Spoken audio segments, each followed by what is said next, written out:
Ahoy Horas, apa kabar Anda pemirsa? Selama 24 menit ke depan kami menghadirkan berbagai kisah inspiratif dalam keberagaman budaya. Saya Agnes Nambela, inilah Bingkai Sumatera. Selain lansia dan orang yang memiliki riwayat kesehatan, ODA adalah salah satu kelompok yang sangat rentan terhadap COVID-19.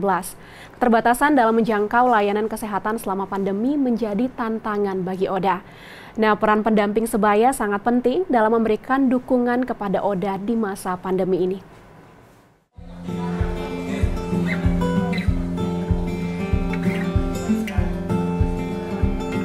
Yelvi Yora merupakan salah seorang pendamping sebaya dari Medan Plus, salah satu LSM yang fokus pada HIV/AIDS di kota Medan. Yora telah melakukan pendampingan kepada ODA atau orang dengan HIV/AIDS selama lebih kurang 2 tahun. Semasa pandemi, perempuan berusia 22 tahun ini melakukan pendampingan secara bergantian dengan rekan-rekannya. Ia mengaku pandemi COVID-19 membuatnya kesulitan menjalin komunikasi secara langsung dengan ODA. Meski demikian, situasi sulit ini tidak menyurutkan semangat Yora untuk tetap memantau perkembangan kesehatan para ODA. Medan Plus memang tetap memberikan pelayanan kepada ODA dengan memperhatikan protokol kesehatan. Sejak COVID-19 mewabah di kota Medan pada bulan April lalu, pendampingan dilakukan dengan memaksimalkan media sosial. Para pendamping sebaya juga wajib menggunakan alat pelindung diri ketika mendampingi ODA di layanan khusus yang ada di rumah sakit selama pandemi ini. Ya, dengan cara kami chatting lewat WhatsApp, kalau jumpa dari jauh pun stay hello aja. Gimana kabarnya, sehat? Sehat Kak? Oh yaudah, udah diambil obatnya? Udah. Walaupun cuma dengan omongan kayak gitu kami udah tenang gitu. Oh berarti dia sehat gitu, nggak ada masalah. Paling nanti seandainya dia punya nomor HP kami, dia bakal ngechat gitu. Kalau nggak kami yang bakal ngechat dia. Itu mempunyai rasa kayak mana ya, kesenangan hati sendiri. Rasanya gimana? Gak bisa dibilang sih Kak, puas dengan hasil kerja sendiri. Oh berarti aku bisa dampingi gitu. Dia udah sehat kok, apalagi nengok dia yang dulu datang pakai kursi roda, sekarang dia datang dengan bersih, dengan dia datang sendiri tanpa keluarga lagi. Itu membuat senang dari hati, ini beda gitu. Penurunan imunitas membuat ODA atau orang dengan HIV/AIDS menjadi salah satu kelompok yang rentan terhadap virus corona atau COVID-19. Selain kekhawatiran karena rentan terpapar COVID-19, ODA juga mengalami berbagai tantangan dalam mengakses layanan kesehatan. Jam operasional layanan khusus di rumah sakit yang dibatasi membuat ODA, terutama yang berasal dari luar kota Medan, kesulitan untuk mengambil obat. Keberadaan para relawan-relawan yang menjadi pendamping ODA, menurut Dr. Yulia dari Dinas Kesehatan Sumatera Utara, selama ini telah membantu pemerintah dalam memudahkan ODA menjangkau akses di layanan kesehatan. Di masa sekarang karena kita tidak bisa langsung kontak dekat dengan mereka, kita lakukan dengan kegiatan memberikan informasi bila ada yang terbaru dari kementerian ya, bersifatnya baik itu tentang surat edaran kah atau peraturan yang terbaru, kita akan berikan melalui LSM.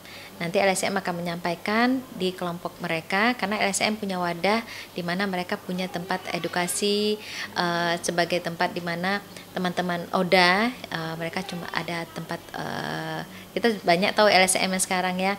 Nah di sana karena mereka lebih dekat dan mereka lebih mengetahui, jadi kita informasikan ke LSM sehingga LSM bisa menyampaikan lagi ke teman-teman lainnya yang ODA. Edukasi untuk selalu melakukan pola hidup sehat dan menjaga kebersihan selalu ditanamkan oleh pendamping sebaya kepada ODA. Di tengah pandemi COVID-19, kolaborasi untuk mendukung ODA agar selalu dapat hidup sehat akan meningkatkan kualitas hidup ODA.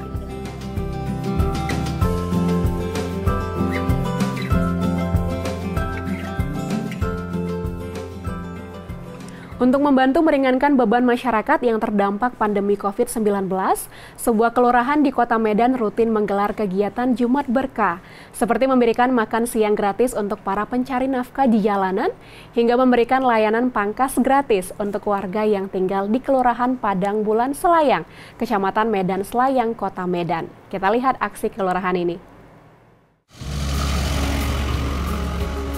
Ada kesibukan baru masyarakat pada setiap Jumat di Kelurahan Padang Bulan Selayang 2, Kecamatan Medan Selayang. Lurah PB Selayang 2, Muhammad Adham Nasution, mengajak masyarakat untuk mengadakan kegiatan amal bernama Jumat Berkah. Dalam program kolaborasi pemerintah dan warga ini, setiap orang dapat bersumbangsi, mulai dari tenaga, pikiran, jasa, hingga materi. Ya, kita melihat keprihatinan terhadap masyarakat kita selama memasuki masa pandemi COVID-19 ini, terlihat adalah pengurangan penghasilan ataupun pekerjaan. Sehingga dengan dasar itu kita di kelurahan berembuk dengan antara staf, jajaran dan kepala-kepala lingkungan apa upaya kita untuk membantu meringankan beban warga kita yang sedang tertimpa musibah pandemi COVID-19 ini. Akhirnya kita coba untuk mengambil satu kegiatan yang mungkin sifatnya mingguan, tapi mudah-mudahan mempunyai arti bagi warga kita. Sehingga disepakatilah dibentuk kegiatan Jumat Berkah setiap hari Jumat di Kelurahan Padang Bulan Selayang 2 ini. Kegiatan yang berlokasi di kafe dan restoran Cempaka, Jalan Bunga Cempaka, Medan ini rutin membagikan sedikitnya 400 hingga 500 paket makanan kepada masyarakat yang membutuhkan. Seperti ojek online, penarik becak, hingga anak yatim dan kaum duafa. Pada awalnya kita untuk mengurangi dampak COVID-19 ini, kita mengadakan pembagian masker secara gratis beserta dengan pembagian nasi kepada warga yang membutuhkan. Terutama pada awal-awalnya kita upayakan targetnya adalah tukang-tukang becak, ojek-ojek online maupun orang-orang yang memang berada di jalanan. Yang mungkin satu harian sulit mendapatkan penghasilan, terbantulah dengan kita menyediakan makan siang secara gratis kepada mereka. Bekerja sama dengan Medan Barber Academy, sebuah akademi yang melahirkan para penata gaya rambut profesional di Kota Medan, mereka juga turut menyediakan jasa pangkas rambut gratis. Tidak hanya itu, Medan Barber Academy juga memberikan kursus gratis bagi para pemuda di Kelurahan PB Selayang 2 yang kehilangan pekerjaan mereka akibat pandemi COVID-19. Pangkas di barbernya cukup mahal gitu. Misalnya di tempat kami itu 50.000. Nah, dengan kita adakan ini gratis 50.000 kan, alhamdulillah terbantu untuk sebulan. 50.000 nggak dikeluarkan lagi untuk hal kebutuhan rambut gitu. Perlunya masyarakat ini perhatian terhadap penampilan, terutama penampilan rambut, karena ini memang salah satu aspek yang merupakan menjadi daya tarik seorang gitu. Contoh misalnya mau lamar kerja, kalau rambut berserakan kan pasti otomatis tidak mungkin bisa diterima kerja. Itu juga merupakan salah satu hal yang paling penting dalam kehidupan kita sehari-hari. Semangat masyarakat Kelurahan Padang Bulan Selayang 2 berkolaborasi untuk saling meringankan beban sesama menjadi oase di tengah kondisi yang kian sulit. Semoga kegiatan ini dapat berlanjut dan menginspirasi masyarakat luas untuk melakukan hal yang sama.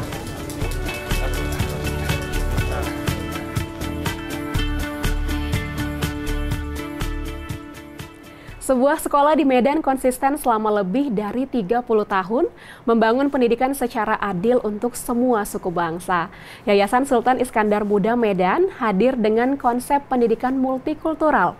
Sekolah ini menanamkan nilai-nilai toleransi melalui fasilitas beribadah semua agama yang ada di sana, juga lewat program anak asuh dari siswa marginal. Setiap anak punya hak pendidikan yang sama. Berangkat dari bentuk-bentuk intoleransi di dunia pendidikan, Yayasan Perguruan Sultan Iskandar Muda Medan mengenalkan keberagaman dalam konsep pendidikannya. Yayasan Perguruan Sultan Iskandar Muda Medan adalah sebuah sekolah pembauran dengan mutu pendidikan multikultural. di mana semua siswa diperlakukan setara, baik dari segi suku, ras, kelas sosial ekonomi, dan agama. Sebenarnya kekhawatiran saya yang terjadi tentang maraknya intoleransi yang terjadi pada hari ini, itu saya sudah prediksi 30-an tahun yang lalu. Maka sekolah ini didirikan pada tahun 1987, ya, dan mulai berjalan adalah tahun 88 mulai menghimpun anak-anak yang tidak mampu, karena saya melihat bahwa orang-orang yang tidak mampu kalau tidak diberikan pendidikan, kemudian mereka juga tidak dapat pendidikan yang baik, mereka tidak memperoleh pekerjaan yang baik, ekonomi mereka semakin ambruk, maka ini menjadi bibit yang sangat potensial untuk menjadi generasi intoleransi.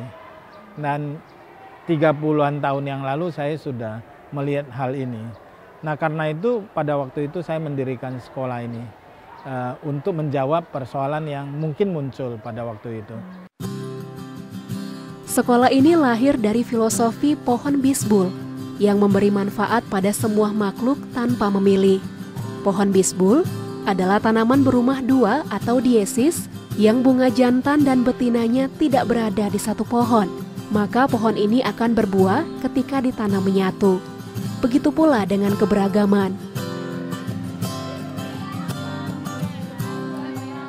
Sekolah ini menjalankan program anak asuh. Program yang dirintis sejak 1989 ini ditujukan untuk siswa-siswi dari golongan marginal secara ekonomi, yakni keluarga kurang mampu. Disinilah peran orang tua asuh. Tanpa memandang sebelah mata, mereka mengulurkan bantuan dengan sistem silang lintas agama, suku, dan golongan. Ini berguna mengurangi sekat-sekat psikologis antara golongan masyarakat. Tercatat, ada 4.300-an siswa yang berhasil sekolah dengan bantuan orang tua asuh. Dan tahun ini, ada 400-an siswa yang pendidikannya telah terbantu. Memang keberagaman itu tidak hanya soal suku, agama, dan ras. Tetapi juga menyangkut tentang gender, kesetaraan gender. Saya dengar ada ekonomi juga, Pak, ya? Termasuk tingkat sosial ekonomi. Jadi anak-anak kita itu memang datang dari latar belakang yang berbeda-beda tingkat sosial ekonominya. Kalau yang kaya itu membayar, yang tidak mampu tidak perlu bayar. Dengan demikian yang tidak mampu, yang mampu mensubsidi yang tidak mampu. Berarti ini gratis untuk yang tidak mampu, Pak? Iya, gratis. Yang tidak perlu bayar, malahan mereka itu mendapatkan bukan hanya sekolahnya, uang sekolah yang gratis, tapi mereka juga mendapat baju, sepatu. Iya, ya, kita ingin bahwa meletakkan mereka itu sejajar dengan yang lain, dan saya sangat bangga banget terhadap anak-anak asuh saya. Konsep multikulturalisme yang dijalankan Sekolah Pembauran Sultan Iskandar Muda ini sangat unik. Strategi pendidikan multikulturalnya tersalur lewat proses kegiatan belajar mengajar yang syarat akan pesan keberagaman, apapun mata pelajarannya. Pengkondisian ruangan kelas dengan memberikan kesempatan bagi siswa untuk duduk berbaur. Kegiatan ekskul dengan tipe kerjasama dalam sebuah kelompok agar mampu membangun prinsip-prinsip multikulturalisme. Hingga puncaknya sikap menghargai dan menghormati antar umat beragama, menyediakan tempat peribadatan masing-masing agama yang berpusat pada satu titik. Kami ingin mereka menjadi cahaya-cahaya di mana mereka berada. Mereka juga diharapkan nantinya bisa membangun sekolah-sekolah di mana-mana. Apabila mereka punya kehidupan menjadi lebih baik, mereka akan tersebar di seluruh Indonesia, tersebar ke dunia untuk mengabarkan bahwa kebersamaan itu akan membawa ya kesejahteraan. Karena toleransi itu akan membuat kita bisa hidup berdampingan. Damai akan membuat orang bisa berusaha dengan baik, ya, bisa sekolah dengan baik. Akhirnya kita menuju ke Indonesia yang adil dan makmur. Pendidikan multikultural penting untuk diberikan pada setiap jenjang pendidikan, agar setiap siswa memahami nilai-nilai toleransi. Agar persamaan peluang pendidikan bagi semua siswa yang beragam dapat tercipta.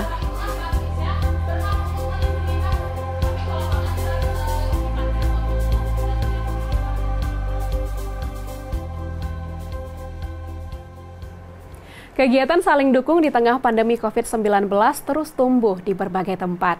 Nah, kali ini dari Satuan Lalu Lintas Polres Serdang Bedagai yang mendirikan kedai murah serba 2000 di Dusun 5, Desa Firdaus, Seirampah. Di kedai ini, personil Satlantas menjual bahan-bahan sembako dengan harga murah yang dananya berasal dari infak para personil polisi. Liputan selengkapnya akan kita ulas dalam segmen Sekitar Kita.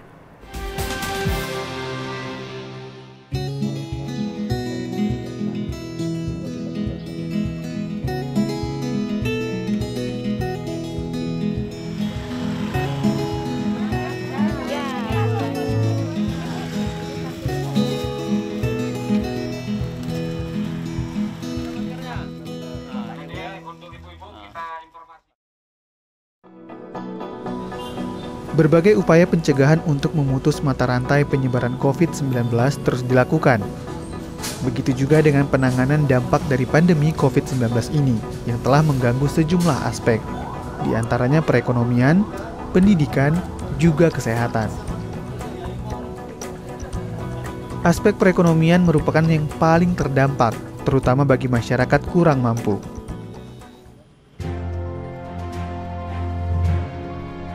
Hal inilah yang menggerakkan Satuan Lalu Lintas Polres Serdang Bedagai membuat kedai murah serba 2000 di Dusun 5, Desa Firdaus, Kecamatan Seirampah, Kabupaten Serdang Bedagai. Kedai murah ini merupakan program lanjutan dari gagasan penyaluran dana infak personil yang selama ini mereka kumpulkan setiap minggunya, yang diwujudkan dalam program pemberian sembako gratis kepada masyarakat. Jadi berkaitan dengan tugas-tugas kepolisian tentunya adalah memberikan pelayanan, perlindungan, dan pengayoman. Salah satunya adalah yang kita laksanakan khususnya dalam kegiatan rutin ataupun kegiatan yang sifatnya itu inovatif, yang jelas memberikan manfaat kepada masyarakat. Yang melatar belakangi yang pertama pada saat ini adalah musim pandemik COVID yang belum juga selesai dan masih berjalan, dan dimungkinkan juga kita tidak tahu kapan selesainya. Kemudian yang kedua, khususnya Satuan Lalu Lintas, semenjak saya menjabat sebagai Kasar Lantas di Polres Serdang Bedagai, saya sudah membuat program, yaitu kita melaksanakan kegiatan sumbangan sukarela atau mengumpulkan sumbangan sukarela, bisa dikatakan sebagai infak setiap minggu sekali ya. 1 minggu sekali, bisa di hari Jumat atau bisa di hari Sabtu. Kemudian dari infak itu kita memiliki kegiatan, mungkin kemarin gagasan salah satunya yaitu kedai murah atau kedai sedekah yang serba 2000 ini.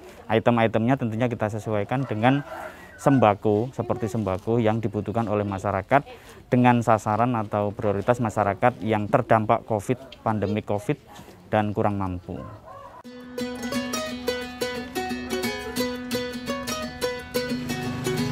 Kedai serba 2000 hanya beroperasi seminggu sekali, yaitu pada hari Jumat mulai pukul 8 hingga 10 pagi.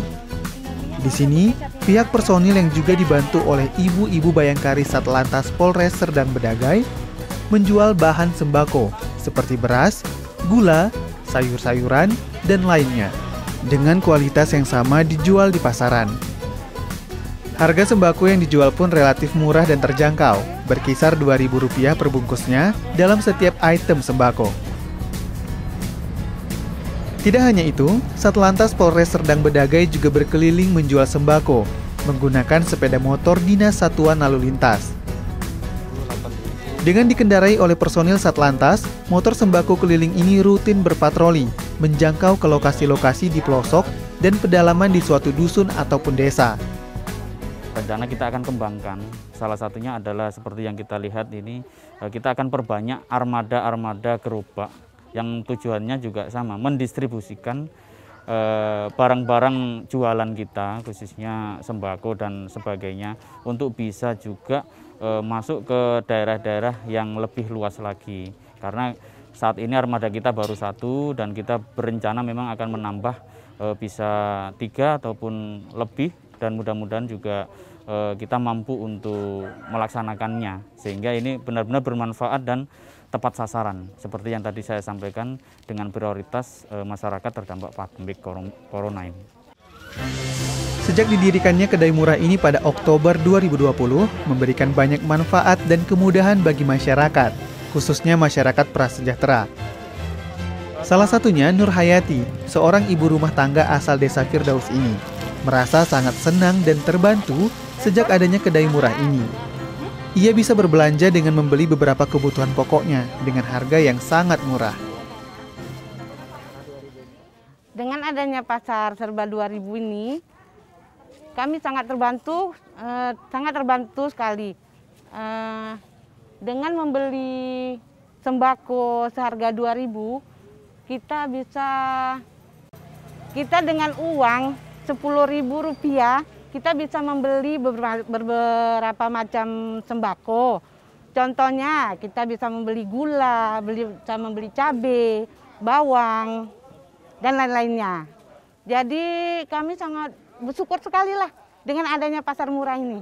Harapan kami sebagai Bapak Satlantas agar bisa mengadakan bukan di daerah sini aja, mungkin di daerah-daerah lain, biar supaya bisa menikmati seperti kami ini. Selain dari infak personil, sumber anggaran program kedai murah ini juga berasal dari hasil panen sayur-sayuran, program ketahanan pangan Satlantas Polres Serdang Bedagai.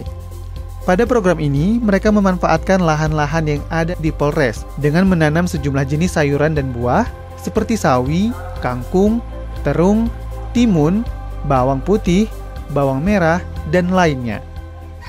Kami harapkan juga kegiatan ini juga bisa menjadi inspirasi untuk instansi yang lain supaya juga bisa sama-sama kita berkontribusi dalam rangka penanganan, dalam rangka percepatan ekonomi nasional, dalam rangka juga kita membantu masyarakat dengan sistem yang bisa kita laksanakan mungkin dengan mudah, dengan pengumpulan dana, dengan menanam tanaman sayuran di lingkungan kerja kita.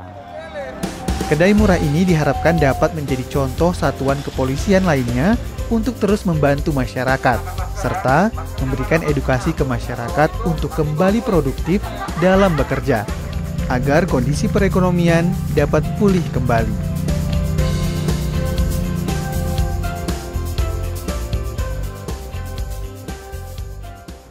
Sekian program Bingkai Sumatera, saya Agnes Nambela pamit, jaga diri Anda dengan menerapkan protokol kesehatan dan tetap semangat menyebarkan kebaikan. Sampai jumpa.